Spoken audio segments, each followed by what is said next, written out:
alternative, hip-hop, R&B at pop. Kabilang na sa mga pinakapaboritong musical artist sina Usher, Jennifer Lopez, Eminem at Bamboo. Pero alam nyo ba kung ano ang world music at kung gaano ito kagandang pakinggan? Mula dito sa sentrong pangkultura ng Pilipinas, ako si Tiffany Jill Gonzalez at samahan nyo akong tuklasin ang kakaibang himig na ito hatid sa atin ng Sruvale.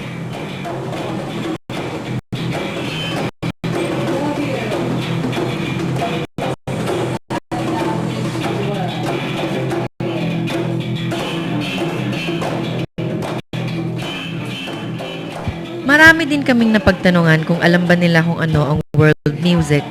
Nakakalungkot isipin na karamihan sa atin ay walang ideya kung ano ito at napapatanong na lamang. Marahil masyado tayong nahihilig sa musika at impluwensya ng banyaga.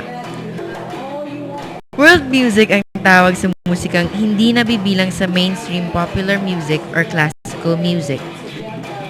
Karaniwan, ito ay may ethnic component at may impluwensya ng tradisyonal na musika, lalo na sa mga third world countries.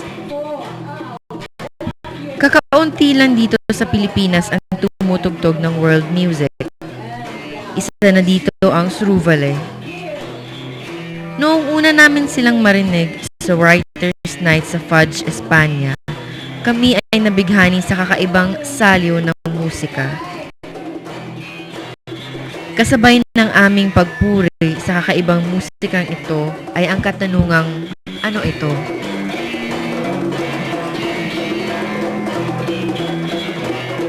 Well, music kasi, when you try to search it in the internet, sobrang malawak ng ibig sabihin. Sakop niya lahat ng tunog magmula sa African music hanggang ethnic ng Pilipinas.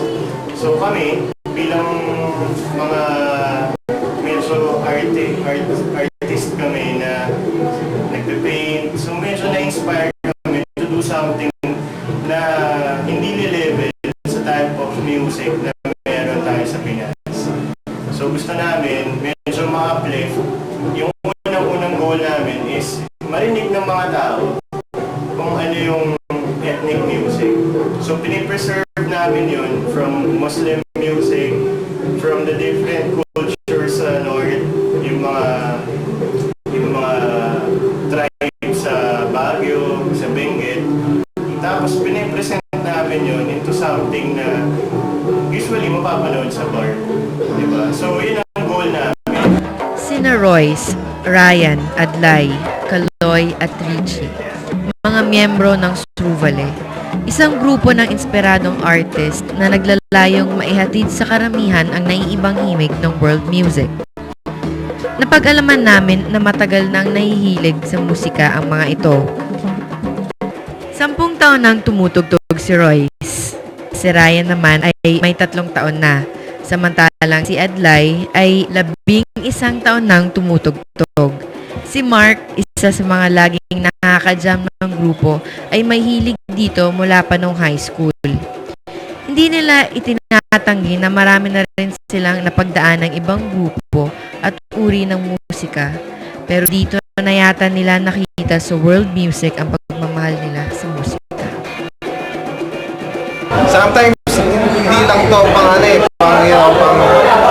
sound trip o pang It goes also with your pag natatrans ka minsan, Pag sobrang tagal, no? sa kapalo mo, kunyari may sakit ka, or purification, stuff. Cleansing, pare.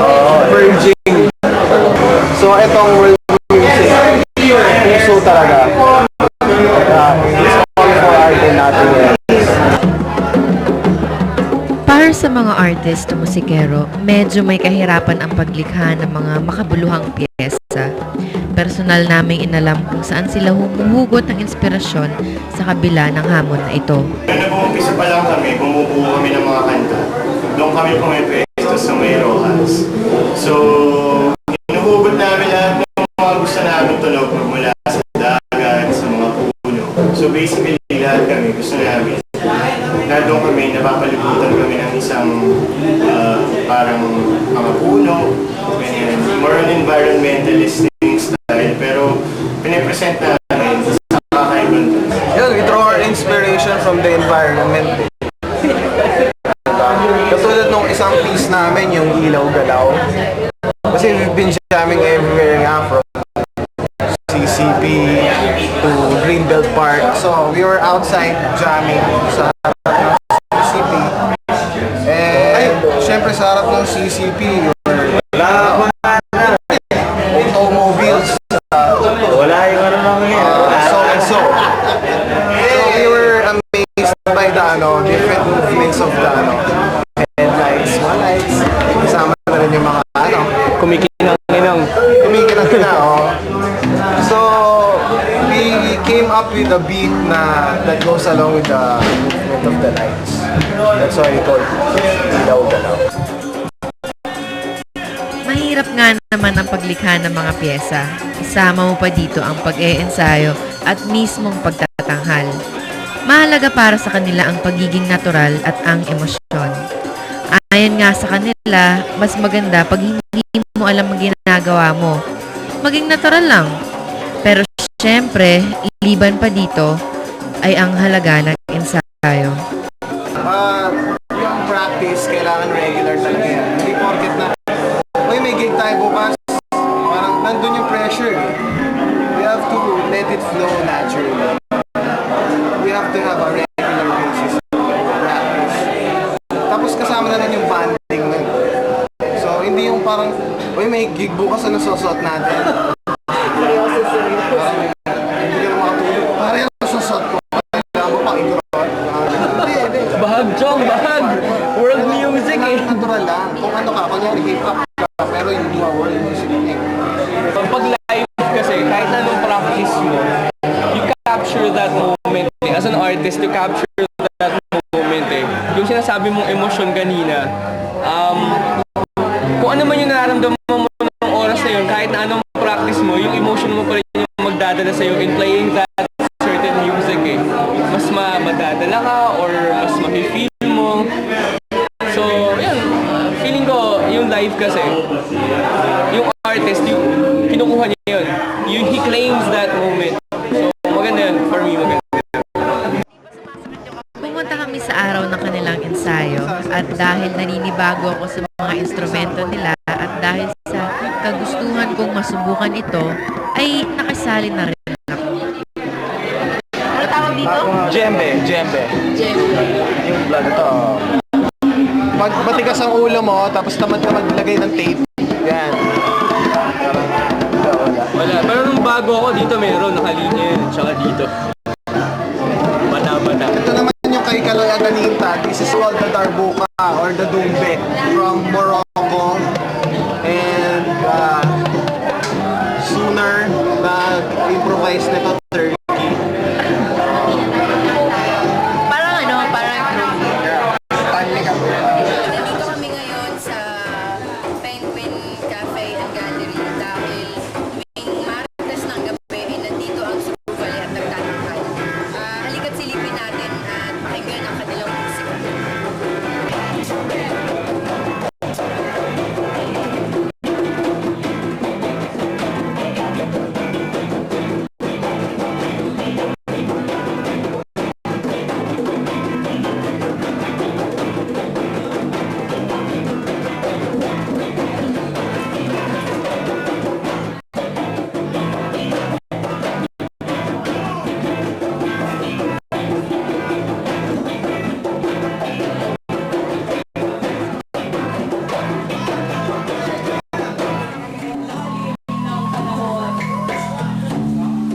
Kailan lang nag-umpisa ang Truvale? Kumusta kaya ang pakikitungo ng mga miyembro? Ano kaya ang pakiramdam nila sa career na ito kung maaari ko siyang tawaging career? Hanggang kailan kaya maririnig ang musikang hatid nila? Okay naman, medyo fulfilling na. Nandyan yung pagiging namin. Team playing din yan. Dati kami music eh. Hindi naman yan yung sarili mo lang. Hindi lang naman ikaw yung pinakinggan. Tsaka isa lang yung magkamali sa inyo, ang tendency nyo nun, lahat kayo eh, parang ano yan eh, parang domino yan eh. So, lahat kayo kasama. So, from ano, mababa o mataas, magkakasama. At this moment, ang aim ko lang is to play. Gusto ko lang tumugtog ng tumugtog. Basically, I've met these guys sa poetry reading. We have invited them, our group invited them. Hindi, sa conspiracy pa. Yung first time. So, na-impress talaga ako with their music and with their, I think with their passion. So, for me, kung hanggang kailan ako dadali ng puso ko sa pagtugtog. Kasi, we all know, I mean, hindi naman talaga kami kumikita rito. Ako, I'm just playing with them. Isa sa mga mahalagang bagay na sinabi nila na nakatawag ng aking pansin at maaaring hindi ko inasahan ay ang pagbigay nila ng konting halaga na maging sikat at makipagsabayan sa ibang nasa mainstream music. Naniniwala silang maaaring mawala ang totoong kahulugan ng kanilang musika pag nasa mainstream ka. Para sa kanila, may mas malalim pang dahilan kung bakit sila tumutugtog. Kasi sikat ka, may ringtone ka na ng ano, may commercial ka na. Commercialize. Oo. Tsaka, harap ka na nun. Ano naman eh, ganito naman eh. We don't want to be known, we want to be heard. We want to get our message across. It's like that. Totoong kakaunti lang ang nakikinig sa ganitong klase ng tugtugin. Kaya naman nang pumunta kami sa pagtatanghal ng Sruvale, ay minabuti naming tanungin ang mga manonood. Aba, at inabutan naming nanonood si Suleiman Cruz, ang tatay ni Maximo Oliveros.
Lahat ng ito ay hindi lamang ganong kadali. Hindi ito tamang palo lang ng djembe o ihip ng plauta. Sila bilang musical artist ay nahaharap din sa maraming pagsubok, lalo na't hindi ganoon kapopular o tanggap ang world music sa Pilipinas. Parang there's always a difference between communicating and conversing. When you converse with blabber words, that's what happens to our Yun ang mahirap sa music. How you will create music. Kasi tulad yung ganito, walang gaano gumagawa nito. So, why not be a pioneer on this kind of craft? Diba? Mahirap yun kasi yung iba, I mean, pag-pop ka, marami kang marami kang pwedeng gayahin diba? Pero yung ganitong music, parang hindi mo siya, mahirap siyang i-market Yun yung thrill doon. So, mahirap makipag-compete when it comes to music dito sa Pilipinas. Pero kami, hindi namin tinitignan yun as hindrance doon sa ginagawa. Kasi mas gusto namin kung ano yung roots ng ethnic bilang mailabas, kung ano yung roots ng mga culture ng ibang bansa, yun ang gusto namin.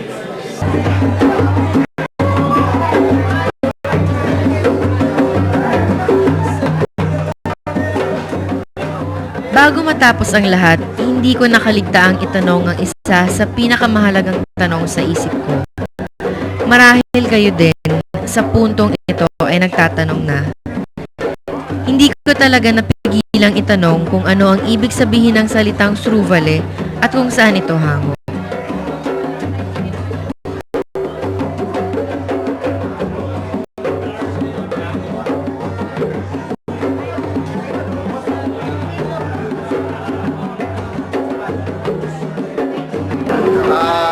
Nakikinig kami ng paborito naming banda.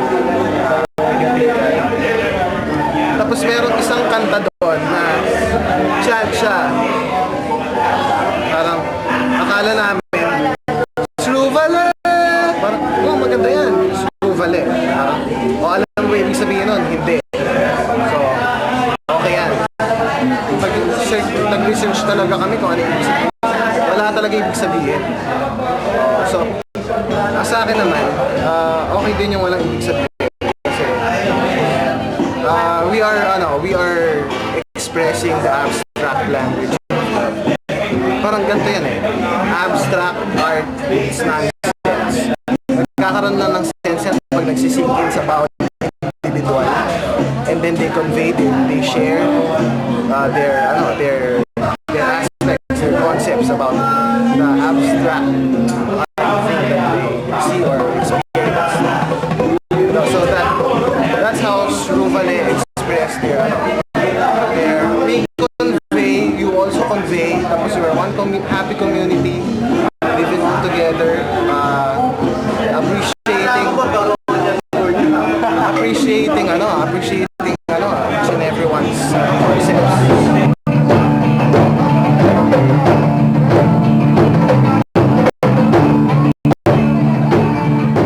Wala naman pala talagang ibig sabihin ang salitang sruvale. Mas mabuti na daw ito dahil hinahayaan na nila ang kanilang manonood at tagapakinig na magbigay ng tunay na kahulugan nito. Hiling lamang nila na sana'y patuloy ang pagsuporta dahil sa iyo, ikaw na manonood at tagapakinig, sa iyo nila hinuhugot ang inspirasyon na kanilang musika at saliw.